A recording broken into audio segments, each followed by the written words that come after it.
todos, hermanos y amigos? Es un privilegio otra vez abrir la palabra de Dios y estudiar lo que el Señor nos pone por delante. Y es una de las consignas que estamos teniendo, de poder abrir la palabra sin buscar algo en particular, sino leer a través de la palabra. Estamos estudiando el libro de Nehemías y dejar que el Señor nos hable a través de la palabra. Esta semana es que vamos a estar hablando acerca de un pasaje en particular, una porción del capítulo 4, es el versículo 4 al 6 de Nehemías, y lo hemos titulado ¿Cómo orar en tiempos difíciles? Así que sin más quiero que vayamos a la palabra de Dios y abramos la Biblia en Nehemías capítulo 4, versículo 4 al 6. Si ya has abierto la palabra, podemos leer juntos. Voy a leer de la Nueva Versión Internacional, que dice así: Escucha a nuestro Dios, cómo se burlan de nosotros. Este es Nehemías. Haz que sus ofensas recaigan sobre ellos mismos. Entrégalos a sus enemigos, que los lleven en cautiverio. No pases por alto su maldad, ni olvides sus pecados, porque insultan a los que los construyen. Una oración, la oración de Nehemías es una oración que a veces, si uno la lee sin pensar demasiado, uno puede llamarle la atención. Este tipo de oraciones se llaman oraciones imprecatorias. Hay varios ejemplos acerca de oraciones de este tipo, por ejemplo, del rey David. Y unos que está del otro lado del Nuevo Testamento, después de la venida del Señor Jesús, nos llama la atención este tipo de oraciones porque, a ser sinceros, no son el tipo de oraciones que normalmente escuchamos. Uno, si va a una reunión de oración, generalmente puede haber escuchado ese tipo de oraciones que uno quisiera decir, bueno, no sé si estoy tan de acuerdo con eso o no. A unos otros momentos nos sentimos bastante incómodos porque parece ser que en una reunión de oración alguien corrige a la otra persona y es una constante, y parece ser que en vez de hablar al Señor le están hablando a otra persona o están peleándose con otra persona. Pero la verdad es que la oración es tan importante que necesitamos aprender a cómo orar. Y cuando nos encontramos con porciones de la Escritura que son complicadas y difíciles de masticar, como esta, por ejemplo, tenemos que preguntarle al Señor: Señor, ¿cómo tengo que orar? Creo que más de uno puede pensar en diferentes ejemplos o momentos en la vida en que nos hemos sentido maltratados o ofendidos o simplemente con un sentido de bronca y de rencor por algún sentido, y queremos orar. A veces pedimos: Señor, que les vuelva todo a la cabeza, ¿no es cierto? Señor, que su mal le vuelva a ellos, o ese tipo de cosas que nos pasan por la cabeza. Pero cuando vemos la oración de Nehemías, encontramos algunos conceptos que son muy importantes para nosotros para poder prestar atención. En tiempos difíciles, Nehemías vemos que está orando, y lo primero que hace es, en vez de estar preocupándose, en vez de estar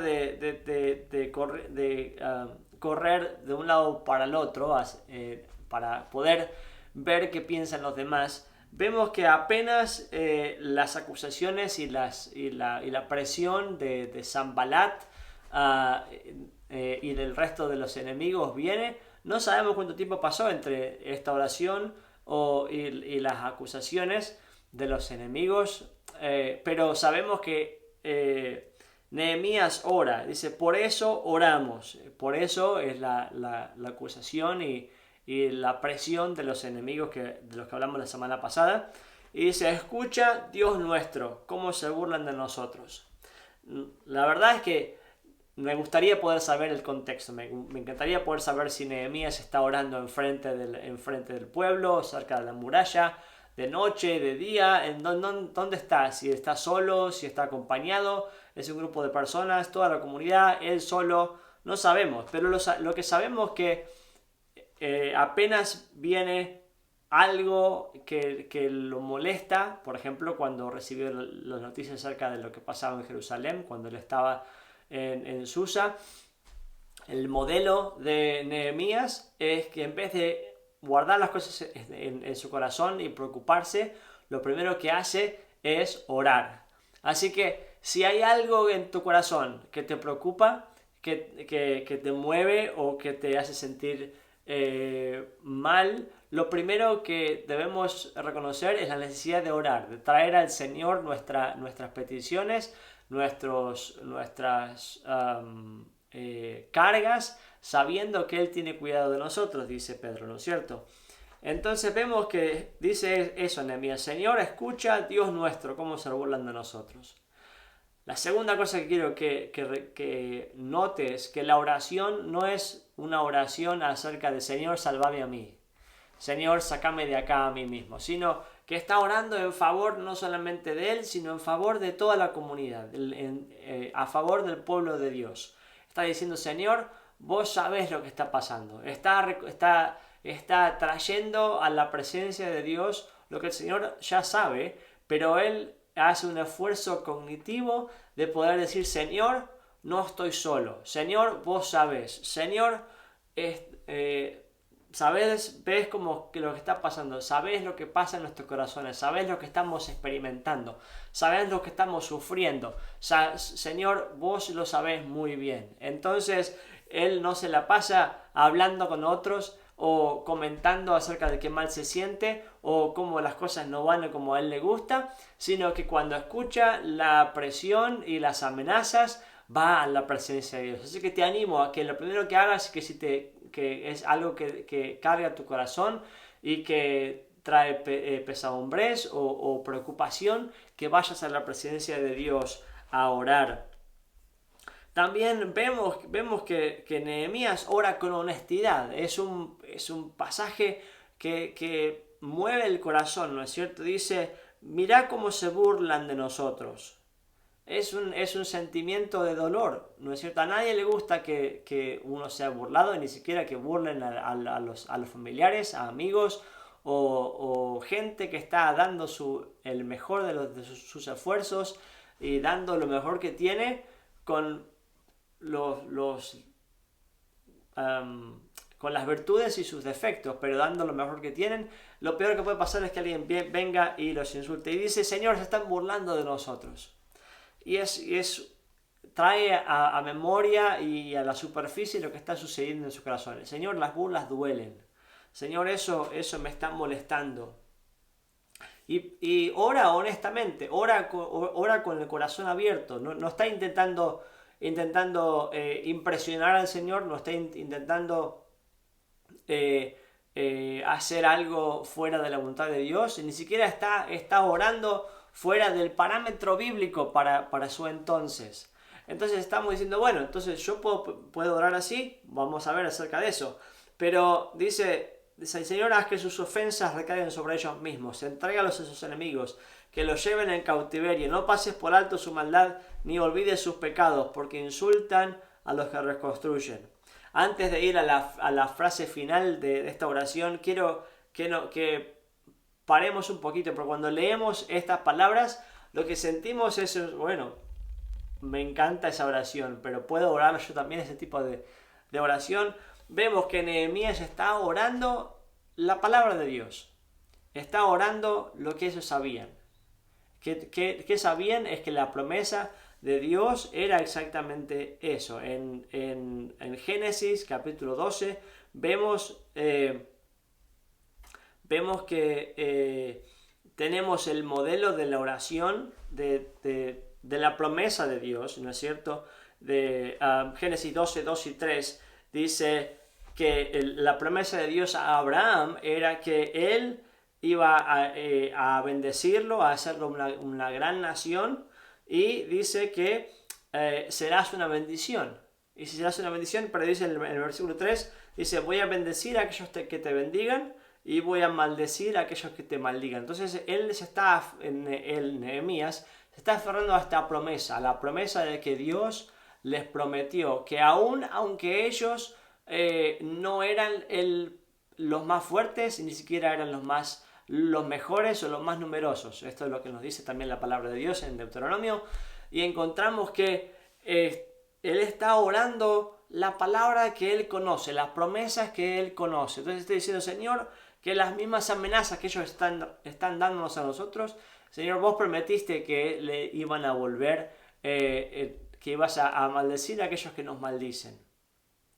Entonces, para Nehemías, vemos que su oración no era una oración que estaba fuera de contexto, no era una oración que salió porque se le escaparon las palabras en el momento de angustia y desesperación, y dijo, Señor, todo lo malo que se me ocurre por la cabeza, que eso les pase, ¿no es cierto? No está haciendo una oración de deseo de que haga lo que Él quiere o lo que sus propios deseos quieren, sino que está orando una promesa. Y dice, y cuando también está orando al final del versículo, dice, Señor, porque insultan a los que reconstruyen. En otras versiones, da también la impresión de que esta idea de los que reconstruyen, que están hablando acerca de también la inclusión no solamente de las personas, sino la inclusión de Dios mismo en este proceso de reconstrucción. Como diciendo, Señor, al final y al cabo, estamos reconstruyendo, pero estamos reconstruyendo porque tú me dijiste que reconstruyamos. Entonces se están burlando de lo que vos nos dijiste que hagamos.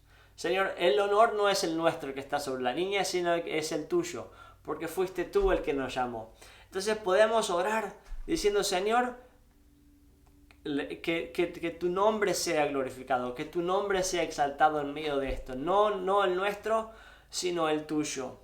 Entonces vemos que el deseo y la oración de Nehemías era bueno, que él estaba orando con sinceridad, con honestidad. Estaba orando porque estaba preocupado por el futuro de lo que iba a pasar, que sabía que era el Señor el que lo llamó a reconstruir y que su testimonio estaba en tela de juicio en este momento. Entonces, ¿significa que nosotros podemos orar de esa misma manera? ¿Significa que nosotros como seguidores de Cristo tenemos la capacidad de orar con palabras similares? La verdad es que nos gustaría mucho, ¿no es cierto?, cuando alguien nos insulta, decir las mismas cosas. Decir, Señor, que le venga todo, que le vuelva todo como si fuese la oración de espejito a espejito, que le vuelva todo, ¿no es cierto? Y no es así, porque vemos es que el contexto en el que Nehemías estaba es diferente a nuestro contexto. La palabra de Dios nos dice que hemos recibido gracia sobre gracia. La gracia que hemos recibido primero es la primera gracia, como un profesor mío dijo, es el saber que la ley de Dios fue dada a la humanidad sin que nosotros lo merezcamos. Y entonces cuando Abraham recibe la promesa del Señor Jesús, él no se lo merecía, pero sin embargo Dios lo hizo por su gracia, para que todos sean bendecidos, para que todos sean alcanzados, para que puedan ser bendecidos por medio de lo que Dios bendijo a Abraham. Y vemos que este ejemplo continúa de esta gracia. Y la segunda gracia es la gracia que hemos recibido del Señor Jesús. Entonces, si como la revelación acerca de Dios es progresiva, significa que a lo largo del tiempo conocemos más acerca del Señor. Eso es lo que vemos en el progreso bíblico. Vemos que el Señor Jesús también nos da un ejemplo a seguir. Los discípulos le preguntaron al Señor Jesús, Señor, ¿cómo debemos orar? Y dijo, Padre, santificado sea tu nombre, venga tu reino, danos cada día nuestro pan cotidiano, perdónanos por nuestros pecados, porque también nosotros perdonamos a los que nos ofenden, y no nos metas en tentación. Todos sabemos esa oración, pero vemos el parámetro del Señor Jesús, que su deseo primero es que reconocer la santidad de Dios y el deseo de que venga tu reino, venga el reino del Señor y que se haga tu voluntad. Entonces, que si se haga tu voluntad es también nuestro deseo. Vamos a decir, Señor, no quiero meterme en el juicio, sino sabemos que todo te pertenece a ti. En este momento, Señor, haz tu voluntad. Entonces podemos orar y decir, Señor, que tu voluntad sea hecha. En nuestro contexto, el Señor nos urge a no solamente orar, no solamente ser honestos, no solamente orar con convicción. Y la convicción cuando oramos es saber que Dios responde a nuestra oración y que Dios está a favor de lo que estamos orando. Pero si el Señor Jesús nos insta a orar y pedir al Señor que tu voluntad sea hecha, queremos orar sabiendo que es la voluntad de Dios, no lo que se nos ocurre o lo que nuestro corazón nos dicta, sino revelar nuestro corazón y decir, Señor, que tu voluntad sea hecha, calma mi corazón aunque esté enojado, y Señor, te pido que tu voluntad se haga. Y en ese sentido también podemos ver y orar, Señor, que en el medio de este dolor que me están causando, que otros te conozcan, que otros, Señor, lleguen a conocer de tu gracia y de tu amor. Y Señor, que tú seas glorificado en medio del caos que estoy viviendo. Entonces vemos como el ejemplo que hemos recibido también es el ejemplo de Jesús, por ejemplo, cuando estaba en la cruz y está siendo crucificado y él dice, Señor, no tomes en cuenta sus pecados porque no saben lo que hacen. Entonces, si voy a seguir al Señor Jesús y veo un ejemplo de Jesús en este entorno, puedo orar en el medio del momento más difícil de mi vida, los momentos que no me gusta, y decir, Señor, que sea tu voluntad, que otros lleguen a conocerte por medio de lo que estoy viviendo, y que, Señor, que tú seas glorificado en mi vida. ¿Por qué puedo pedir eso? ¿Por qué puedo orar eso? Es porque cuando siento que mi vida está fuera de control, que no hay nada que yo pueda hacer, cuando siento que tengo miedo de que todo te ponga patas para arriba y no sepa a dónde ir, puedo confiar en lo que la palabra de Dios dice, en que cada vez que estoy, Señor, fuera de control, el que continúa en control es el Señor Jesús, y que puedo pedir, Señor, glorificate. Tenemos el ejemplo de que cuando los discípulos pensaron que todo estaba perdido, que Jesús que fue crucificado y que no había más esperanza, el Señor transformó la desesperanza en algo que en 1.000.000 de años podían haber imaginado, que la salvación del mundo estaba siendo llevada a cabo en el momento en que menos lo esperaban, en cuando estaban pensando que todo está fuera de control, que ahí el Señor se iba a glorificar. Entonces vemos también otros ejemplos, por ejemplo, el ejemplo de Esteban. Esteban, el discípulo, uno de los que estaban con los discípulos en la